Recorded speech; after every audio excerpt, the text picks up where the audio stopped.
I have the OnePlus Watch 2 and I'll be showing you how to enable automatic sleep mode.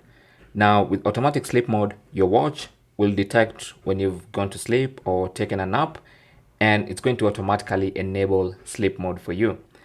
So to enable or disable that, just go ahead and open settings. The easiest way is to swipe down and tap on the settings icon. That takes you to the main settings page. Now on this main settings page, scroll down to workouts and health, tap on that, and then under workouts and health you should see sleep, tap on that, and then scroll down and tap on sleep mode, and this is where you can turn sleep mode on or off manually. Okay, so now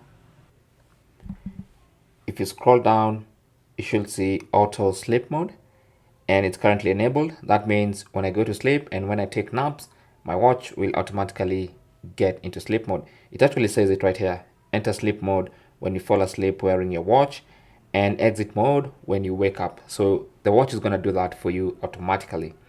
So if you don't want it done for you, you can disable. If you want to enable auto sleep mode, you can turn it on like that. Okay, thanks for watching. Comments and questions down below, and good luck.